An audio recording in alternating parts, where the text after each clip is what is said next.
Gaafachuu barbaadde warra Gujii fi Booranaa gaafadhu. Warri kun qaceellotti diippilii gabbeeqa waa'ee kana keessa. Orjinaala isaa jechuudha. Orjinaala isaa abbootii isaaniitiin durirraa godhaa dhufe beektaa. Wanni kun amantiidha moo aadaadha yoo jetteeni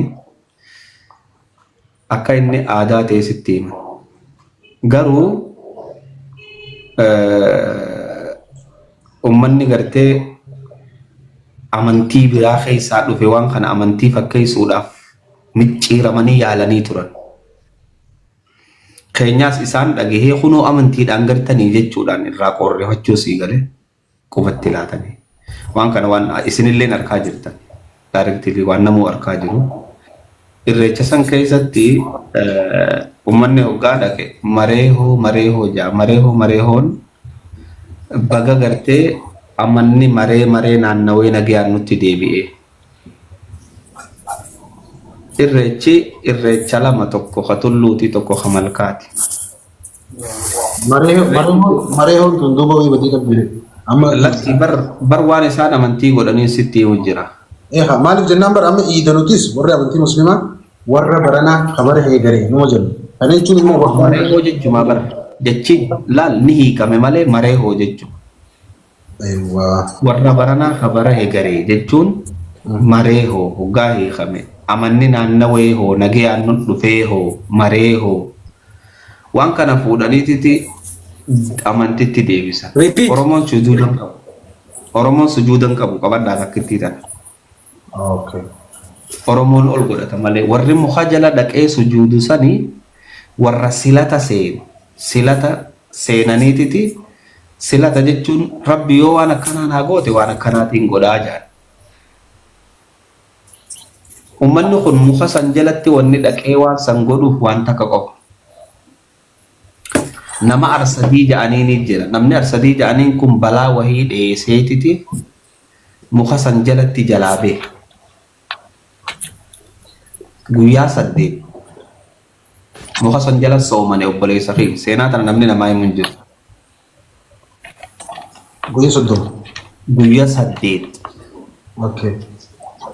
Oromoo saddeet. Oromoon lakkoofsa 8 achirraa fudhatte. 8 ama 8 maree dhufu 8 waan jaamu kana achi jalaas fudhatan sii galee. Namichi kun achi jalatti galata rabbii isaatiif galche jechuudha. Walii gallee. Duuba uummanni kun wannichi dhaquu fi rabbi kadhatan tara lama. Taraa takka maal jaaniin rabbi kadhatan. Yaa rabbii bineensa kana uumte. Yaa rabbii midhaan kana uumte gaara kana uumte. Atummaan gartee waan uumte kanaaf rahmata godhii jaaniin. Ogaa rabbiin duuba sii roobe galata galfatture. Tanuma galata galfachuu dhaqaniif. Galatoomi rabbii keenya. Rabbii gartee laga kana guutee nuu yaatu. Fidanii waan kana keessa naqanii uummanni bara 19 uummanni fidee maal keessa naqabeeta muka dhadhaa dibuu keessa naqan. Qabadhaa lakkoofsa kana bara 19 muka dhadhaa dibu. Oromoon takka achi dura muka dhadhaa dibdeen beektu. Uummanni waan kana keessa naqe uummata kiristaanaa kasilata seenedha malee Oromoo miti. Oromoon hoggaa lubbuun duute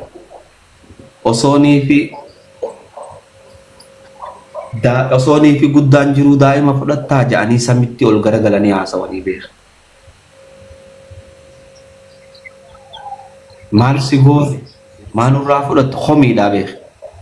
Boodarra deebi'aniititi sumaatu uummatee dhiifama nuu godhii reefu ni dogoggorre.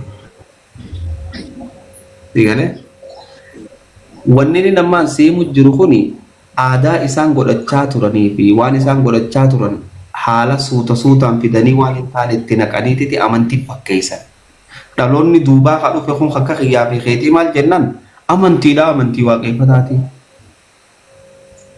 Osoo nabii kamtutti fideetteeni barcamsa jalaa jechuu deema. Amantii eessaa uummatan akka kitaaba kamitti amana yoo soo jetteeni. Eegaa bargamdee hoggaa amanu.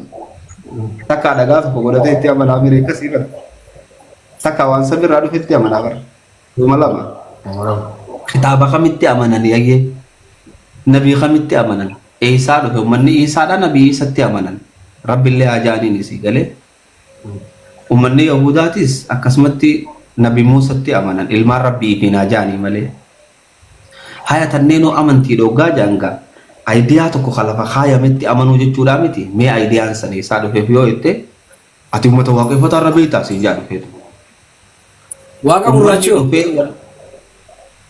Waaqa jechuun samii jechuudha obboleessa kee. Gurraacha Waaqa jechuun waa hunda jechuudha. Waacoo jechuudha. Eegi gurraacha jechuun ka ijji isa nagarre jechuudha. Rabbi ijji ni garti. Waan kanaan taa'eetiin odeeffadhe uummata gartee Gujii Booranarraa. Waaqa gurraacha jechuun hayoo ol garagaltee isaa arguu hin dandeenye jechuudha. Sigale khamullan khabifan qabne jechuudha sigale himullatu bifan qabu waaqa garaa garbaa ugaas injaan garaa kana fudhatte dubo ummanni gartee mataan dhamaayuudha ka obsa qabu jechuu aboo ebelu gara ballate yoo sinjaanarra bar gara kana ballate jechuu miti bar obsa qaba ebelu mil arri yoo sinjaanoo milarra arri qabde jechuu milar Yedduu beekaa hedduu beekaa. naannawee jechuun jecha akkatti hiikamu dhiisaniititi daarettitti hiikatanii uummata mushrika godhan. Malee aadaa qulqulluu lafa ta'es. Laal amma fakkeenya tokko naa kaasii jettee miti waan kana dafanii aadaa jijjiiran. Maaliif amantii jijjiiran maaliif infekshina inni fidu iiduma takkaahuu namni akkasii ba'u jiru addunyaarraa beeku. Amma iidee islaamaa jiraame. Irreechaa fi iidee islaamaa kamtu irra ba'a. Naa'ima fa'a. Boo irreecha Itoophiyaa keessatti si gaafachuu jira malee addunyaa guutuu yoomii siin jee. Haa ta'u irreecha duuba amantii hundarraa walitti dhufanii mire. Yes, maaliif kana godhan? Wanni kun yoonii fi paawara qabaachaa deeme gamanatti jijjiiramaa deema aayidiyaan isaa. Amma si galee na fakkaata wanni fakkeenya si fideessi galee. Anamma xiqqaatus akkana fakkaatutti wanti nu hubadde yoo irreechi kun 19 duwwaa sadii booda jijjiirame naan jedhu.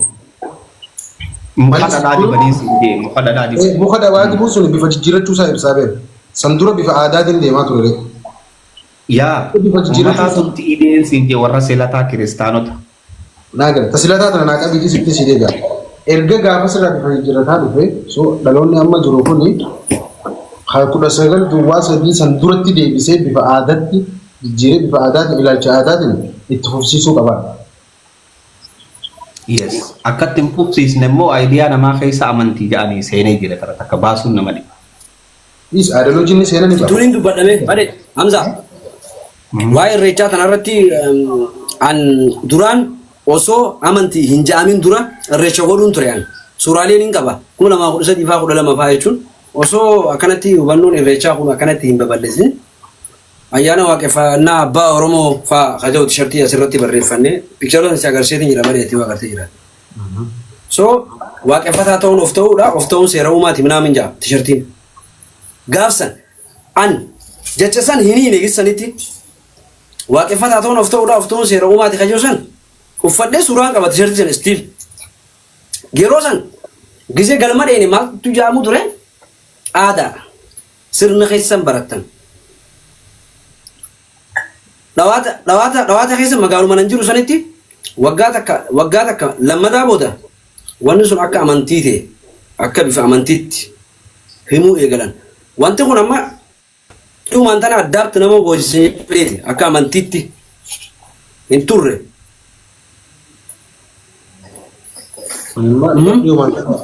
So saniifin itti si dabaluu fedheeti waa'ee Hamzaan irreecha amantii miti jiru sanarratti.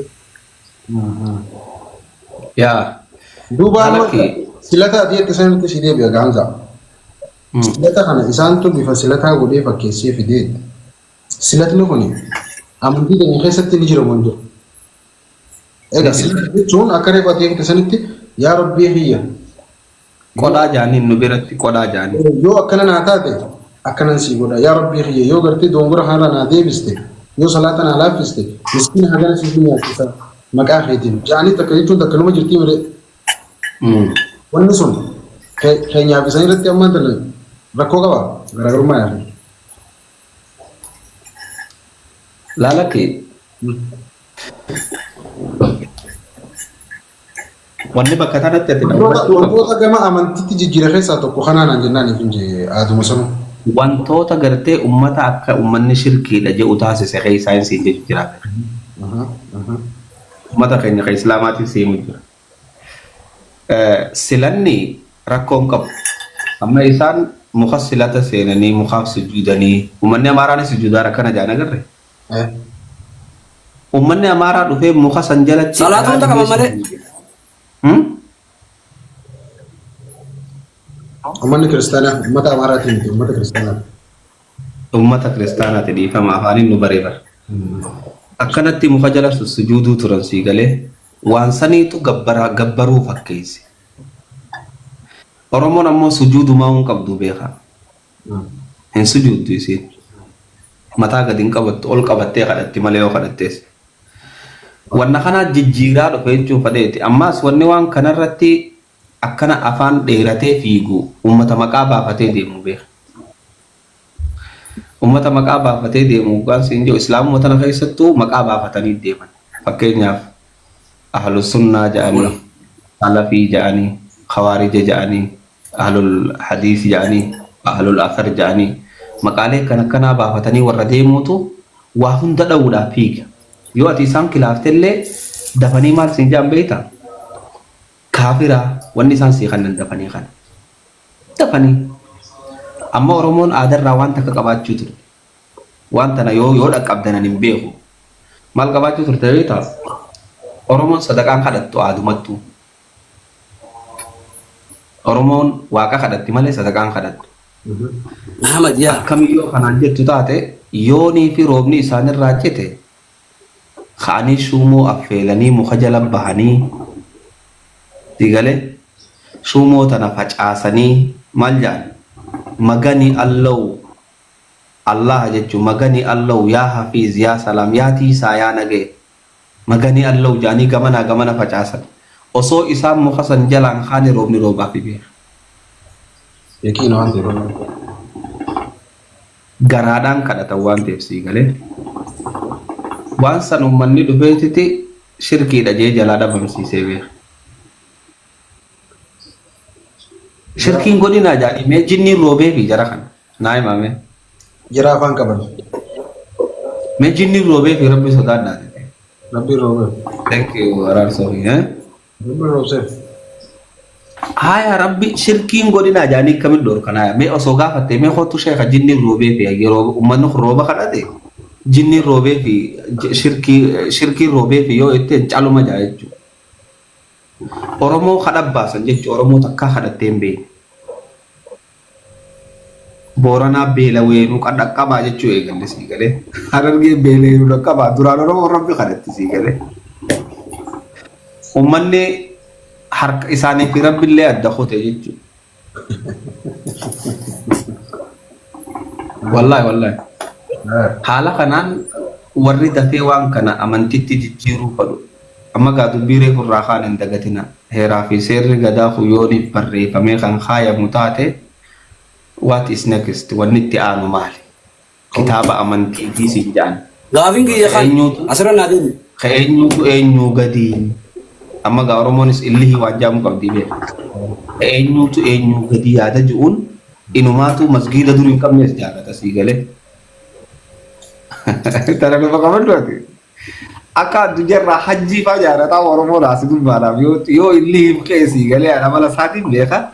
Hajjuma namni itti deemu tanaa'uu ni jaalata Oromiyaa keessatti sii galee dubbii tanaaf bada. Antanaan arguun jira tanaafiin heeraa fi seerri gadaa osoo barreeffame dubbiitu badaan siin. Maaliif jennaan wanni kitaaba san keessa jiru hundinuu waan sammuun namaa fudhattuu beeka. Falaasama ciccima bareedaadha. Tuba falaasamni sun yoo faayidaa qabaate. miidhaa isarraa faayidaan isaa guddaawate maaliif hin katabamu? miidhaa isaarra faayidaa isaatii guddaa amantii jijjiiramaan jeellihiidhaan jarri faana ibiddaa kawaa hunda haraam godhu kuni gabbahaniititi amantii kunoo kitaaba katabatan siin jaamiti keenya kaillii qabu kitaaba godhannaa ukhot una dhawki siin jaasii galee guma fiddi khottu miti amana harkatee bakkaan deemuuf callaa Sina gana maaliif hin jeebeete? Hubannoo akkanaa kana waan kanarratti namoonni qabaatan yookaan community'n hubannoo akkanaa qabdu jirti. Allah tokkoo fi lamaa miti hedduudha.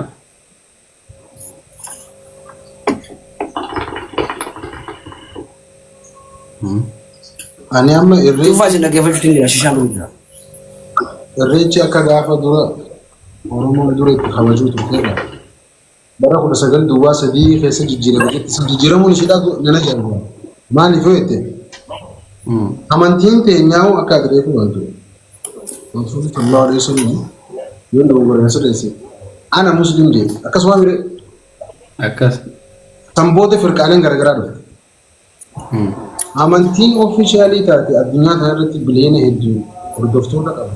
Kunuu firqaawwan qoodde sabni haga tokko isa keessa jiraatu. Kuusirraa kuttuqee Oromootti gaddeebi'ee sirna gadaa tokkicha waaqeffannaa kan aadaa sana 1923 asii kana gartee kana jijjiiramuun isii dhaan ajaa'iba. Garuu xiqqoo yaada tafaasirra waliin ta'e maali? Aadaa ganamaa sana amma hunda Oromoon dhugaan amantii feete keessa hin jiraatu. Kiristaanaatis kan musliimaatis hafee keessa yoo jiraatte aadaa ganamaa sana dhuguma waaqeffannaa ganamaa sana irreecha ganamaa badii kan taate tokkummaan duraanii sirriitti daran akka cimtu. Tabooddee tana dhufte tun yoo kanatti makamu taate tokkummaan duraan cimu sunu daran akka kennamu. Akkuma amantii ta ganamaa san ta ana musliimi sanitti osoo deebine tokkummaa keenya cimu san taatee garte. Yes. Tokkummaa Islaamaa san gaa. Akkuma tokkummaa musliimaa ganamaa san ka firqaan hin jiru. Ganama maal godhuu mantan amata dhibba furdura. San qofa yoo deebiin tokkummaa jiru sanitti irreechinis haga bara 1923 waajibuu gartee sanirra waachiin osoo gama amantitti hin jijjiiramin anama ragaan qabu Hamzaan ji beeku garuu 1923 booda qaawa gama diinaatiin seentee waan san tokkummaa diisuudhaaf irratti dalagameedha jeeni. Kun amma xiqqoon fudhatama naa argamsiisu tokkummaa gaafa sana Oromoon qabdu san faca'uun sanatti diina hedduu qabaachuu. Dhugaadha diinni tokko gaafa duraanii gisee cabsu aadaa kan jedhu afaan kan jedhu lafatee qofaa miti haatu. Sikoroneeffachuudhaaf si cabsachuudhaaf hambaa seenaa lafaa qabdu afoola ati qabdu afaan ati qabdu aadaa ati qabdu hundarra deemeeti kasi gabru tolfatu. Gaafa san qaawa isaan seenanii san itti fudhannee ammaan tan ammoo ajandaa isaanii san gaggeessuu osoo hin taane tokkummaa ganamaa sana irratti deebine osoo waajibuu hin qabne irratti osoo amantii irratti achi hin dhiibnetti waan kana waliin qabnaa akkuma ammaan tana duraan Itoophiyaa isaanii deebisuun gartee sandiisnee waliin qabnaa san ammallee waliin qabna irratti as deebine tokkummaan daran cimaadha. Yaadni as keessaa fudhatamuu qabu malee akka falaasamaa neegitiivii akka fudhatan jechuu barbaade. Tokkummaa keenya bara akka fakkeenya tokkummaa Islaamaa iqaamu jira. Tokkummaa Islaamaa akka fakkeenya goonee haasa'uuf barre yeroo dheeraa achi fudhatu dura jiraatu. Islaamii golden age jaanii bara yeroo dhiyootti zamana Ottoman Empire bar hangam takka addunyaa tana Islaamni doomineet akka godhe ni beeknaa mire waan san maaliin godhan tokkummaan godhaneen Islaamni akkasuma mee yoo hiyyaa. Tokkummaan Islaamaa hagana takka dhiibbaa uumuu akka dandeessu osoo namuu beeku unkaan nama barate dhiisi anaa fi badeen waa yaaduu dandeenyu kana namoonni baratan gurguddaan hawaasaan deeman hawaasa dura jiran tokkummaan Islaamaa kun faayidaan ishiitiin guddoodha miidhaa ishiirra faayidaa ishiititu irra guddoodha jaanii maaliif gama waan saniitti deemuun dadhabame jettee addaan gaa. Yes. Bema baru jetan lagi sih. Baiklah lupa saat ini. Kalau wanita berata kenjir. Fudhatama dhabiinsa irratti yeroo kaamaan Komunitas kenjir tuh ber. Wallahi faidah lupa saat ini malee. Amma bar dhiyoo tana gaafii nan gaafachaa jiru yoo agartanii hin beekan. Maqaa kana eenyu baasee hoggaan ajjeen akkatti aaradii utaaladii gubatan. Makuma isin deemtanii kana nuti quraana keessa rabbiin isin muslimtoota nu jee eessaaf iddan gaafaan hin jeen kunoo kee nama kafarsiisu deem maaliin nama kafarsiisa obboleessa tokkummaa dursanitti haa deebinu haasawa amma gartee namni hedduun ebaluu irra walii galee ulamaa irra wal dhabe jechuu takkaan dhageenya yoo isa Nageenya bu hadisa sahiha. waan rabbi irra wal dhaba ulamaan maal ta'ee wal dhaba waan rabbi irratti rabbi waan nama wal dhabsiisu irra buuse Yaa boonu tu jaahilli uume isin jettan jala okay akkasiisa jechaatuma deemuu malee dadhabanne ani waan takkan isinii waan bareedu takkan isinii waan biraa irraatti dhiisaa laa ilaaha illallah teessan qabadhaa waan dandeessan godhaa Wallahi dur rajal kabir kono challa na fere jiramiti banam no wanda kada kada dinazu la fata Furmaanni jiru maali beektaa bade?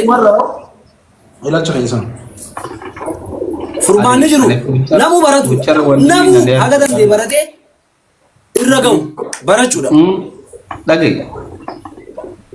edada barattuun barnoota gartee kitaaba isaan siiqan nan barattuuni keessa gassummaa waa barate miti fakana no godu jiru challa ma ta de Waan isaan baratanii akkana nu godhan san laallee gaarti loojika kan keetii fi akkamitti akka addunyaa tana hubattu waan hundanii beektaan barumsa san irratti dabalattee sanboota murteessuu dandeessaatis. wanda ka jira lan amma fakenya nama barate fi nama baratin jiddutti yeroo isaan lamaan jiddutti wanni wal qixa godhu takka yaada jiddu galeessatti isaan fidu tokkichi yoo jiraate loojika sigale loojikni takkitti sun amma fakenya nama barate fi fakkeenya nyaamuu amma kaati ko ilmiin kan yoo jiddu jiraate ati gizuma yaaddu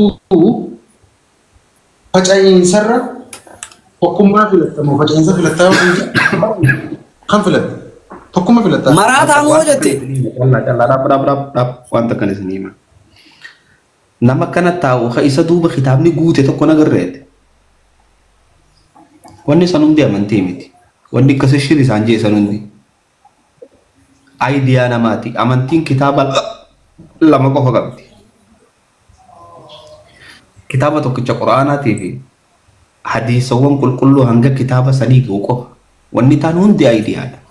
Nuti maaliif waan arabii faan barreeffame oduu zeenaa hunda akkana goonee dhungannee biddatti qabsiisuu turre bara. Aayidiyaa guddaa achi barreeffatanii mataan uummata wareersuuf achi kaayatan san irra wal dhabanii faa kaibal wal dhabees laalaa maarraa wal dhaba rabbii waan qulqulluu waliin dhabne nuu buuse sii galee.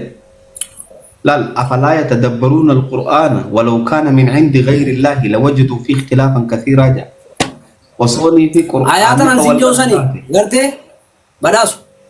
وصوني في قرتي قرآن نخن أفلا يتدبرون ربي بلا فنكو باتوتاتي والدا من سيدو خيسا قرتاجي تنابو من تنتيني والدا بين كبدو يادا ساني خوالدا بني نمت إسلاماتيس درراني ديتي مكاز ولي باساني ولي استفتاني وليس أرب سنيسي قال نماتنا Islaamni waan faayidaan qabne hin godhu haja'uun dhage.